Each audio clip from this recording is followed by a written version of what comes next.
Record-ology. Hey everybody, welcome back to Record-ology. Here it is, the beautiful Electra 5 transistor. What model is this? Oops.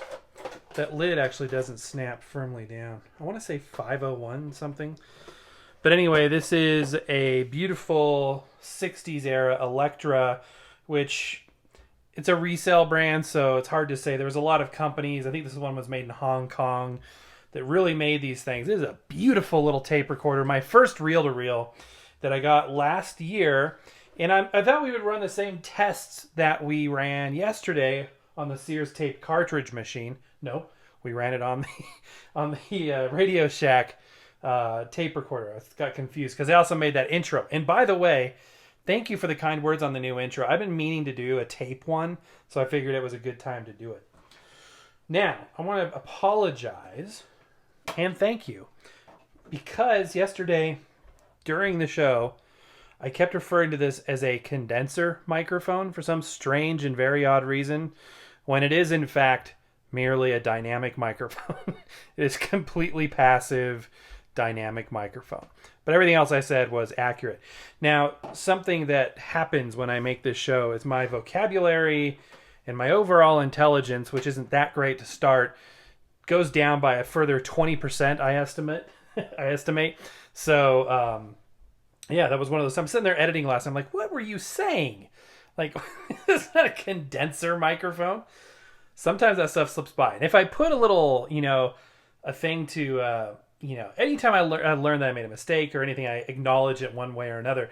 But if I put stuff in the description, people just don't read that. I feel like people, by and large, don't read the descriptions. I would encourage you to do so because there's valuable information in those descriptions, and it's not all the same every day. So I would recommend you do check those out. But thank you for not, raking me over the coals too much for my error yesterday. But we have the same two microphones, the Electra crystal mic and the Panasonic, not condenser, but merely a dynamic microphone. But everything else, like we talked about, I'm not going to rehash all of it, stands true. The only thing we're going to change in today's equation is we're going to be working with half-inch tape we're going to be working with quarter-inch tape instead of eighth-inch tape, because we're using this reel-to-reel. Now, we've reviewed this in depth, and we've had on the show a couple of times. It's a beautiful, beautiful little machine, and it's, pretty much only good for vocal or anything that you, record with a mic. We did I recorded one of those Mission Impossible things, and that sounded pretty good on here. But if you record music, even via the direct line input, because on the side here, is a microphone input. So what I did is I gained down a line level signal to mic level and then went in. It just didn't sound good. It just really didn't sound good. It's got a speed adjustment up here. It is a very, very basic machine. You'll notice no capstan or pinch roller. That's because it is a rim drive. So the motor actually spins the rubber on the back of here. This has all been restored, by the way. Peter Fardemark has restored this. And so it's been all rubber renew on there and everything. It's in great working condition. It's been recapped. And yeah, it's a beautiful, beautiful machine. Little handle. Still got all the original packaging too, and the manual. It's like an amazing, amazing thing on the bottom there. One thing that's kind of interesting is it's completely battery operated. You cannot plug it into the wall. That being said, it's a great little machine. The volume works as a input volume control, so like you could set the level of the microphone when you're speaking, and then obviously on playback as well. And it's got this cool push button operation, which I think is really cool. A lot of tape recorders, even the big Magnavox off camera slightly to the left, you can see it's got this big knob, and that's I guess that would be a knob, but it's got that type of a control, and I prefer this. I think this is cool. We'll call it an early logic control. So it uses half-inch tape just like a regular reel-to-reel machine. The thing about these rim drive units is just like a cassette tape, depending on where... Actually, that's not true. Not like a cassette tape, but like other rim drive units, depending on how loaded up the supply or the take-up reel is, the speed will change a little bit. So if you were to record this tape end to end, this little 3-inch reel, and play back on the Magnavox, you would notice the pitch would change from the beginning of the reel to the end. If you record and play back on the same machine, you won't notice that. But it's not quite as stable, not quite as smooth as a pinch roller driven, or excuse me, capstan driven. So we're going to go ahead and feed the tape on here, which can be kind of tricky. And now that we're filming while doing it, it's going to take a long time. So let me get that tape fed in. We'll get a little closer look, and we'll resume our test. Okay, that only took about 5 minutes. It's interesting, the leaders are often green, while the leader on the other end is often red. So when you're rewinding it, the color, you see that coming, you know it's kind of slow down. So again, like I said yesterday, this does have the remote control. This Electra mic, this is what it's from. It came with this unit. So in this case, the remote and microphone connections are lined up perfectly, and that will allow us to use this start and stop switch to not only, well, not use the microphone to not only, you know, record with, but also, you know, to actually start and stop the tape recorder. So for instance, if I have this in the off position, even though I press record, it still moves, which is the opposite of what it's supposed to do. You don't have to hit play and record, just record. So we are ready to go, and I have this thing now, and all I have to do is push up, and we're ready to go. Okay, this is a microphone test of the Electra 5-transistor tape recorder, which I'm now just noticing says the model number right on the front, Deluxe TC501.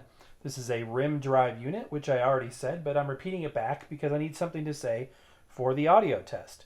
We are using the crystal microphone, and yesterday's test with the compact cassette format, this sounded kind of harsh and bright. All right, testing 1, 2, 3, 4. Okay, so there I go. I flipped it off with the mic, and that's why it stopped then. However, I wonder what happens with this in the stop position if I pull this out, if it starts again or what. Yep, okay, so I manually hit stop there. This microphone, the Panasonic microphone, doesn't have that remote anymore, so it's just going to go into the mic input. So the on and off switch won't do. It would have done what the other one did, but now it won't. So without further ado, here we go. Okay, and now we are testing the TC501 with the Panasonic direct connected microphone. I don't know where I was going with that, but this is the dynamic, there we go, microphone from Panasonic, which yesterday sounded much more warm, much more full, and just a better technology probably than the older crystal microphone, which were prevalent in the 50s and early 60s. Okay, testing 1, 2, 3, 4, 5, 6. And stop. Now, it's game time. Let's rewind, and hopefully this time I can avoid having the tape be pulled out of the take-up reel. As soon as I see green, I'm hitting stop. We'll see how good my reflexes are. And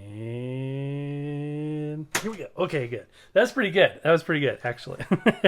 So even though this whole thing is a speaker grill down here, the actual speaker is pretty small. It's right over here.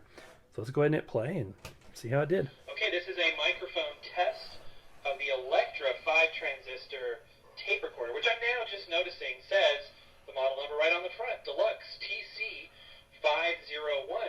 This is a rim drive unit, which I already said, but I'm repeating it back because I need something to say for the audio test. We are using the crystal microphone, and yesterday's test with the compact cassette format, this sounded kind of harsh and bright. All right, testing 1, 2, 3, 4. Okay, and now we are testing the TC501 with the Panasonic direct connected microphone. I don't know where I was going with that, but this is the dynamic, there we go, microphone from Panasonic, which yesterday sounded much more warm, much more full, and just a better technology probably than the older crystal microphone, which were prevalent in the 50s and early 60s. Okay, testing 1, 2, 3, 4, 5, 6. Interesting. Do you agree? Let me know down in the comments. I feel like the crystal mic sounded better on this, the unit that it was designed for, than it did on the modern 80s compact cassette shoebox player from Radio Shack. This did sound warm and full again, but I felt it was distorting. So maybe it was just too much juice for what this requires. So let's do this. Let's do another test. I'm going to rewind this again, and we're going to record with the Panasonic microphone. This time we are going to hold the microphone a little further away, see if we can get a less distorted, recording, which might help us to, make a judgment. By the way, I'm leaving things on the rear facing mic, so you can't win with the mic situation. I didn't like the way it sounded when I took it off yesterday. I sounded hollow and I still had a lot to say, so it's kind of a give or take. So hopefully you can hear everything clearly. All right, so putting the microphone back in. I'm hitting record. Okay, this is yet another test. I am holding the microphone about 5 inches from my mouth, which is the same distance that I held it from earlier and on yesterday's test. However, if it's like earlier, it is going to be distorted. So I am now holding the microphone approximately 10 inches from my mouth to see if this gives us a little bit better recording, less distortion, and taking it a step further, I am now holding it about 12 to 15 inches from my mouth. Maybe this yields, a better recording yet still. This will be an interesting test of how these microphones work on various recorders. Testing 1, 2, 3, 4, 5. Okay, that's good. Let's go ahead and rewind again. Gonna get really good at, nailing these rewind points. Okay, and let's see how this one did. Okay, this is yet another test. I am holding the microphone about 5 inches from my mouth, which is the same distance that I held it from earlier and on yesterday's test. However, if it's like earlier, it is going to be distorted. So I am now holding the microphone approximately 10 inches from my mouth to see if this gives us a little bit better recording, less distortion, and taking it a step further, I am now holding it about 12 to 15 inches from my mouth. Maybe this yields, a better recording yet still. This will be an interesting test of how these microphones work on various recorders. Testing 1, 2, 3, 4. Okay, I think that... Okay. Actually, I remember this happening before. Need to super glue that guy on there, apparently. Good grief. I really wanted to jump ship. It's got a lot of life left in it, you guys. Definitely, I think the Panasonic still wins. Although I don't mind the sound of the crystal mic. This one definitely has more punch.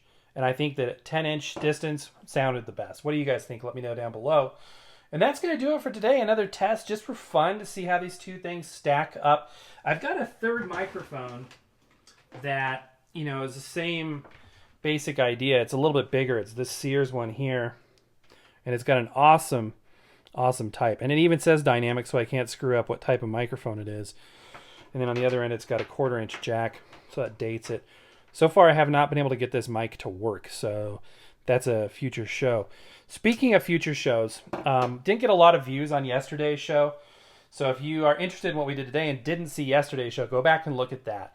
And then also in the comments, let me know, do you want to continue this one more day and we'll test out the big full-size 1/2-inch reel-to-reel? We can do the same test on the Magnavox, and maybe we can also include this. So let me know down in the comments if you want to do that. If not, that's cool. We'll move on to something else. But anyway, guys, I appreciate you more than you know. Thank you for being there. Definitely hit subscribe if you would, please, and if you haven't done so already, and give me a thumbs up. But that's going to do it for now, guys. Happy record hunting. We'll see you tomorrow.